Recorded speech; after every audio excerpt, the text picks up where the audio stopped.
What's going on, everybody? I am back in the saddle. I had to get back for this special project. It's me, Prime, and I am here with Mr. Tommy. Tommy, it's been a while. Last time we talked was the Barney doc. So for one, I just want to say from the Barney doc till now, we'll talk about your project. But how has life been from that till now?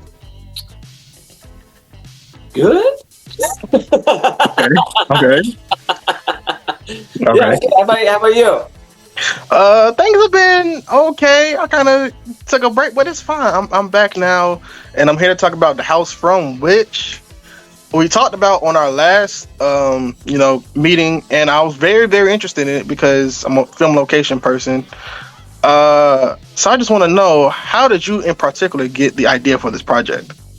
Yeah, I've always just been such a, like yourself, movie location fan. I lived 15 minutes from the Rocky Steps, so like the idea of being close to something that was really shot in the movie was unique to me. And I could drive at 90 minutes or so to Quick Stop and RSC Video from Clerks. So it was just a really fun experience. And when I lived in Los Angeles for a minute, like I left an area that had real history, like the Ben Franklin grave or the Liberty Bell. And I couldn't do that. So I was just like, oh, you're saying the Wonder Years house is here, or like the house from Can't Hardly Wait? I'd rather check that out. So, showing out with a camera and asking permission to film was the next logical step. Yeah, I mean, me personally, I was already like a big film person, but I wasn't a person that was going to actually go to these places because, like, sometimes you just never know. Where do you live? Sorry, say it again. Where do you live? I'm in Florida, but I was like to travel to other places. So when I was, Edward Scissorhands is in Florida. Granted, it's a 12-hour state, but there's sections. Yeah, but like when you see it, you just want to see like stuff like that, like the John Marshall School. I don't know if you know what I'm talking about, but it's a lot of stuff. So I watched Adam the Woo and other people like that, and that's what helped me really love film locations. And yours just came from just living closer to Rocky and all that. Yeah. I mean, that was just the idea that these things are real was such a mind-blowing experience. And for sure. And I always thought the high school near me looked like the clock tower from Back to the Future. It wasn't, but it was just fun. And you're walking inside to in these movies. So I always thought that was cool. I mean, I'm not gonna lie. I kind of am upset that the clock tower doesn't look the same now. Yeah. But I digress. Anyways, so I know there's good and bad to living next to a famous house, as you know, that is in the documentary, The House From. I just want to know, on your end, would you rather not be a Karen or anything, but would you rather live there and just kind of just like, oh, here we go again, or would you encourage the people from whatever house that you would, be from? It's tough, right? It really all depends on how popular your house is. Like you talk to the people from the Planes, Trains, and Automobiles house, and they love their fans because not many people go. But if you go down the street or like next town over to the Home Alone house, it's nonstop. So I think if I were to live in a famous house, which I wouldn't mind, but I would love one that wasn't as popular, but maybe just special to me.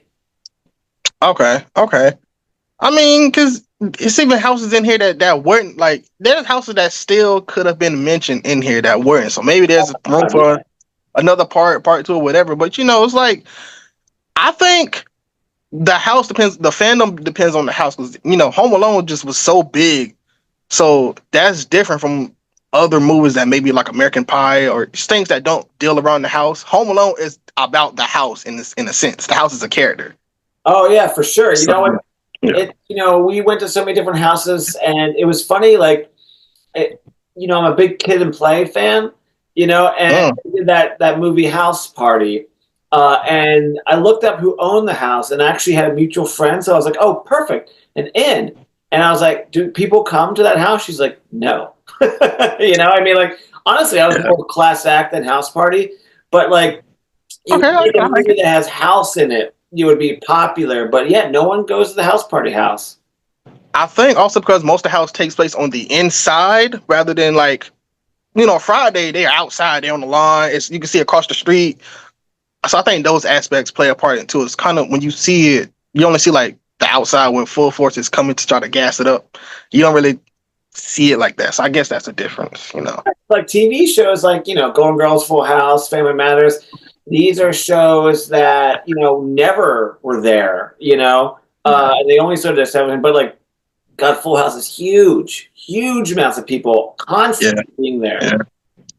I mean, also they have 200 something episodes too, so that helps. True. Well, yeah, when it was 3 house parties, Yeah, it's like even the Family Matters house. It's not even there anymore. I'm surprised some of these houses are not like landmarks, even though they're regular houses, but they're just so etched in nostalgia that I feel like they could be something.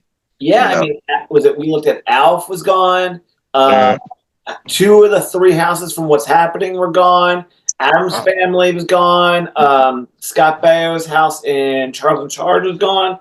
So yeah, some of these houses, they're no longer with us. Yeah.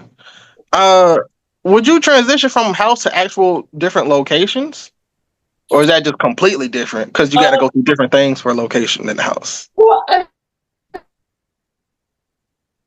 we were asking like a house for like like a store or a different sort of area, right? It's similar. Like that's a question, right? Yeah. So yeah, I mean, we like the homeowner's experience because nostalgia itself is the definition is like a home pain, a sickness, that longing for something of a home. So yeah, we want to stick to home because we were able to talk to the characters. We could have went to like quick stop in Leonardo, New Jersey for like from Clerks, but it's just like a different sort of relationship there, or different storefronts from like Twin Peaks, or yeah, you definitely could have done it, but yeah, we just chose to do the houses. So, question to you is, what was the hardest, or who was the hardest to convince to actually do this? It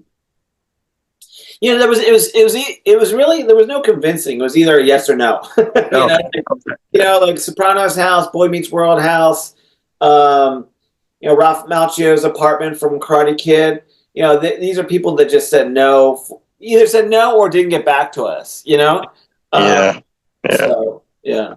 Which is kind of upset because I seen the Boy Meets World house. They rented it out to the actors for their Airbnb or whatever they did. We just missed it. There was an Airbnb like as we were wrapping up, and like so we just missed it. And then the Poltergeist house just went for sale, and that became an Airbnb as well. So yeah, I mean it's ongoing. This stuff is always going to keep happening, keep changing. Yeah, we unfortunately didn't do that, but Did you reach out to the Fresh Prince house and they said no, or was that before they started doing that too? Yeah, so we reached out. It's so funny because like the Fresh Prince house is actually down the street from O.J. Simpson's house. Yeah. Or at least was O.J. Simpson's house. Yeah. And I knew someone who grew up across the street from there, and they were talking to the owners, and they just wanted money, which is something we weren't able to do, So yeah. I mean, a house like the Fresh Prince house, especially because that house is like they put a big fence up and everything, so that's probably different from other experiences. So I kind of understand how people would, like Golden Girls. Golden Girls has a fence around it now, which is like unfortunate, but like with the Fresh Prince house, like it's just so gated, so big, like, it's so gated, but I don't think it's in the movie. Maybe it is. Well, we did a drone shot of the Fresh Prince house, and it was awesome. I don't think it's in the movie, but we did this full circle around it, and it's like it's as a fan, it was just like cool to see what it really, really looked like, Yeah, I think honestly, watching it, I think you only had maybe like 5 seconds of Fresh Prince house in there. Okay. But I kind of like including the YouTube videos of the fans, because it shows two sides of fandom. It shows the fans that don't ask questions. I just want to dunk the hoop in the guy's thing. And then you have other people that kind of respectful. They look from a distance. So I get both sides. Yeah. I mean, like I've never jumped in someone's backyard to play hoops in Wonder Years, but that was mind blowing. There's this one clip too on YouTube. We didn't use it, but those guys just like standing on the front lawn, like singing that song, and it's crazy. Yeah, I can imagine. Like the fandom is crazy. I want to ask you about the people that got involved with this project because obviously, maximum effort is involved. Was that just something that they just was like, this looks cool, or you got connections? How was that a part of being a part of that tree? Yeah, I mean, it was cool. We just got lucky that, I knew some of the people who work for Maximum Effort, and they really like the stuff I've done in the past. And, obviously, I love everything they've done in the past. So it was just a great, great working relationship in that way. We have Jason Lee as our narrator, which I'm a huge fan. Yeah. Ryan Reynolds is our executive producer. Adam F. Goldberg is our executive producer. Ethan Umbre came in back in the house. So it was awesome. It was a good experience. Super low budget independent film, but we were able to rub shoulders with some giants. Honestly, I love that. I love that you can kind of do it yourself and kind of just get it out there. I mean, I'm liking what you're doing. You got anything that's coming up a little next that you want to give a little tease about or anything like that? Sure. And after that, I have to head up to this thing. I'm sorry, we just got booked real fast. But yeah, I'm doing a MySpace documentary, so I'm really excited about jumping You bringing in. Tom? What's up? Are you bringing Tom back? Well, you have to watch and find out. Okay, MySpace documentary. Okay, I like that. It's so many members from MySpace, but yes. Tommy, if you would like to give your socials and everything where people can find you, find the documentary, find everything about you. Sure. Yeah, it's the best is probably the easiest is probably doublewindsorfilms.com. A lot of my stuff is on there, but the rest of my thing is just my name. It's Tommy and an Avallone, Avallone, and the number 3. Yes.